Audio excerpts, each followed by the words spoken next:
तो क्या हालचाल, नमस्कार। मैं हूं एग्जाम मैन और आज के इस वीडियो में हम देखेंगे क्लास 12 के केमिस्ट्री से चैप्टर नंबर 3 यानी कि इलेक्ट्रोकेमिस्ट्री या फिर वैद्युत रसायन से एक ऐसा महत्वपूर्ण प्रश्न जो कि आपके बोर्ड एग्जाम में 5 नंबर का आता है। जी हाँ गाइस, यह क्वेश्चन आपके बोर्ड एग्जाम में 5 नंबर का आता है। तो भैया आप इस वीडियो को बिना स्किप किए बिल्कुल अंत तक देखिएगा और वीडियो पसंद आए तो वीडियो को लाइक जरूर कर दीजिएगा और अपने बोर्ड एग्जाम की बेहतर तैयारी के लिए हमें सब्सक्राइब करना मत भूलिएगा। तो चलिए आज की क्लास शुरू करते हैं। तो गाइस देखिए, आपके पास प्रश्न है वैद्युत रासायनिक श्रेणी क्या है, इसके 2 प्रमुख लक्षण एवं उपयोग लिखिए। और इसी क्वेश्चन को दूसरी लैंग्वेज में आपको दे देगा कि वैद्युत रासायनिक श्रेणी किसे कहते हैं, इसकी विशेषताएं बताइए। गाइस यह क्वेश्चन आपके बोर्ड एग्जाम में कई प्रकार से दे सकता है, लेकिन मैंने सिर्फ 2 टाइप के प्रश्नों को यहाँ पे लिखा है। आप इस क्वेश्चन को अपनी बुक में या फिर सीरीज में या फिर किसी भी क्वेश्चन बैंक में या फिर मॉडल पेपर में आप देख सकते हैं कि यह क्वेश्चन आपके बोर्ड एग्जाम में किस प्रकार से पूछा है। इससे यह क्वेश्चन आपके बोर्ड एग्जाम में किसी भी प्रकार से पूछे, लेकिन आपको यह लिखना यही है जो कि मैं आपको इस वीडियो में बताऊंगा। तो आप हर जगह से यह क्वेश्चन देख सकते हैं कि यह क्वेश्चन आपके बोर्ड एग्जाम में किस प्रकार से पूछा है। तो चलिए हम इस क्वेश्चन का आंसर देखते हैं। तो आप यहाँ पे देखिए, तो इसकी परिभाषा हो जाएगी आपके पास, विभिन्न धातुओं को उनके घटते हुए मानक इलेक्ट्रोड विभव के आधार पर रखने पर जो श्रेणी प्राप्त होती है उसे वैद्युत रासायनिक श्रेणी कहते हैं। जी हाँ गाइस, आप इसे ऐसे याद कर लेंगे, विभिन्न धातुओं को उनके घटते हुए मानक इलेक्ट्रोड विभव के आधार पर रखने पर जो श्रेणी प्राप्त होती है उसे वैद्युत रासायनिक श्रेणी कहते हैं। और यही होती है आपके पास वैद्युत रासायनिक श्रेणी। गाइस आप यहाँ पे देखिए, अगर मैं इसे आपको एग्जाम्पल के थ्रू समझाऊँ तो आप काफ़ी अच्छे से समझ सकते हैं। तो आप यहाँ पे देखिए, तो गाइस आप यहाँ पे देखिए, यह है आपके पास वैद्युत रासायनिक श्रेणी यानी कि इलेक्ट्रोकेमिकल सीरीज। और इसी को हमने परिभाषा में अभी पढ़ा कि विभिन्न तत्वों को उनके मानक इलेक्ट्रोड विभव के घटते हुए क्रम में रखने पर जो श्रेणी हमें प्राप्त होती है उसे हम इलेक्ट्रोकेमिकल सीरीज या फिर वैद्युत रासायनिक श्रेणी कहते हैं।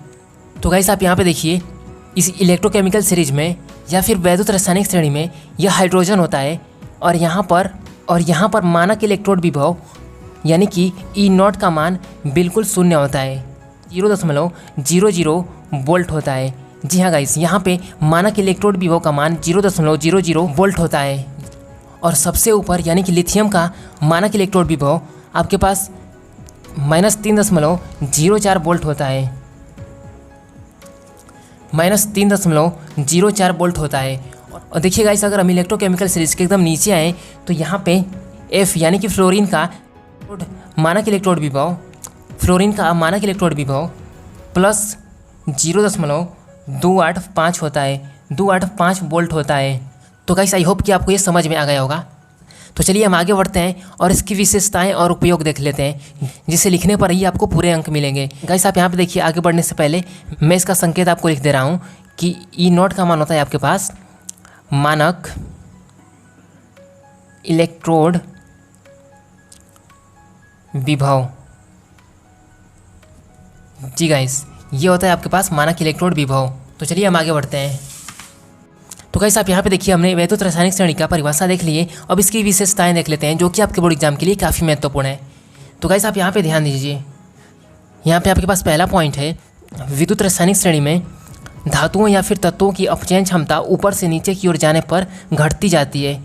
यानी कि विद्युत रासायनिक श्रेणी में जो तत्व सबसे ऊपर होते हैं उनकी अपचयन क्षमता बहुत ही अधिक होती है, और जैसे जैसे हम नीचे आते हैं श्रेणी में वैसे वैसे उसकी अपचयन क्षमता कम होती जाती है और वह ऑक्सीकरण क्षमता में चेंज हो जाती है। तो गाइस ये है आपके पास पहला पॉइंट। तो इसे आपको मैं इलेक्ट्रोकेमिकल सीरीज में दिखाऊं तो आप यहाँ पे ध्यान दीजिए। देखिए, हम ऊपर से नीचे की तरफ आएंगे तो अपचयन क्षमता कम होती जाती है। तो आप यहाँ पे देखिए, इस लिथियम की अपचयन क्षमता काफ़ी अधिक होगी इस इलेक्ट्रोकेमिकल सीरीज में, और जैसे जैसे हम नीचे आएंगे अपचयन क्षमता कम होती जाएगी और नीचे आने पर ऑक्सीकरण क्षमता अधिक हो जाएगी। ये हो गया आपके पास पहली विशेषता। तो चलिए हम नेक्स्ट विशेषता देखते हैं।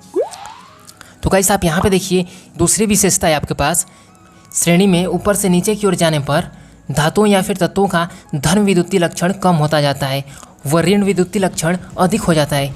यानी कि इलेक्ट्रोकेमिकल सीरीज में जो तत्व ऊपर होते हैं वह बहुत ही धनावेशित होते हैं, यानी कि उनमें धन विद्युतीय लक्षण काफ़ी अधिक होता है, और जैसे जैसे वह नीचे आते हैं उनका धन विद्युतीय लक्षण कम होता जाता है, यानी कि छोटा होता जाता है। जी हाँ गाइस, जैसे कि वह नीचे आएंगे उनका धन विद्युतीय लक्षण कम हो जाएगा। और देखिए ये क्या कह रखा है, वह ऋण विद्युतीय लक्षण अधिक हो जाता है, यानी कि इस श्रेणी में हम नीचे आएंगे तो सबसे ज़्यादा हमें ऋण विद्युतीय तत्व मिलेंगे और ऊपर जाने पर थोड़े कम ऋण विद्युतीय तत्व मिलेंगे। तो गाइस आई होप कि आपको ये समझ में आ गया होगा। तो गाइस चलिए हम इसकी तीसरी विशेषता देख लेते हैं जो कि बहुत ही महत्वपूर्ण है। तो देखिए, श्रेणी में ऊपर से नीचे की ओर जाने पर पदार्थों की ऑक्सीकरण क्षमता बढ़ती है। जी हाँ गाइस, आप यहाँ पे देखिए। जी हाँ गाइस, आप यहाँ पे देखिए, हम ऊपर से नीचे की तरफ जाएंगे तो नीचे की तरफ ऑक्सीकरण संख्या अधिक होगी ऊपर वाले की तुलना में। तो गाइस देखिए यहाँ पे। तो गाइस चलिए हम चौथा विशेषता देख लेते हैं कि क्या है चौथा विशेषता। आप यहाँ पे ध्यान दीजिए, श्रेणी में ऊपर से नीचे की ओर जाने पर अधातु की अपचायक क्षमता या फिर क्रियाशीलता घटती जाती है। यानी कि इसका क्या मतलब हुआ आपके पास, श्रेणी में ऊपर से नीचे की ओर आने पर अधातुओं की क्रियाशीलता या फिर अपचायक क्षमता कम होती जाती है। यानी कि सिर्फ अधातुओं की, न कि धातुओं की। देखिए इसमें क्या है धातु और क्या है अधातु, आपको ये पता होना चाहिए।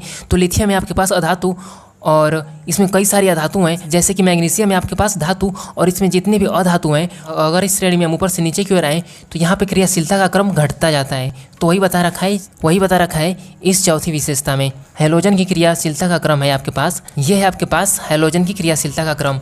तो गाइस हमने परिभाषा भी पढ़ लिया और इसकी विशेषता भी पढ़ लिया, लेकिन इस पर आपको पूरे अंक नहीं मिलेंगे जब तक कि क्वेश्चन के अनुसार आप आंसर नहीं देंगे। यानी कि क्वेश्चन में आपसे उपयोग भी पूछा है। तो चलिए हम उपयोग देख लेते हैं। तो गाइस देखिए, उपयोग में सबसे पहला उपयोग है आपके पास तत्वों की सक्रियता या फिर उनकी विस्थापन का निर्धारण करने में। जी हाँ गाइस, इस इलेक्ट्रोकेमिकल सीरीज का यानी कि वैद्युत रासायनिक श्रेणी का उपयोग तत्वों की सक्रियता या फिर उनका विस्थापन निर्धारण करने में किया जाता है। और इसका दूसरा उपयोग है आपके पास धातुओं का धन विद्युतीय गुण को निर्धारण करने में किया जाता है।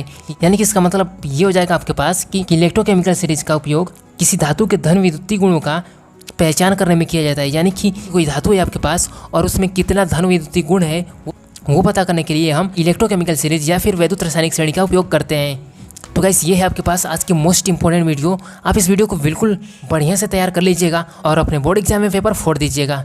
और वीडियो आपको पसंद आई तो वीडियो को लाइक जरूर करिएगा और वीडियो को शेयर करिएगा अपने सभी दोस्तों के साथ। और गाइस आप अपने बोर्ड एग्जाम की बेहतर तैयारी के लिए हमें सब्सक्राइब करना मत भूलिएगा, हमें सब्सक्राइब जरूर करिएगा। गाइस आपको कोई क्वेश्चन हमसे पूछना है तो आप हमें कमेंट करके पूछ सकते हैं, हम आपके क्वेश्चन का रिप्लाई जरूर करेंगे। तो गाइस आज के वीडियो में बस इतना ही था। तो गाइस मिलते हैं किसी नेक्स्ट वीडियो में, तब तक के लिए धन्यवाद। जय हिंद, वंदे मातरम।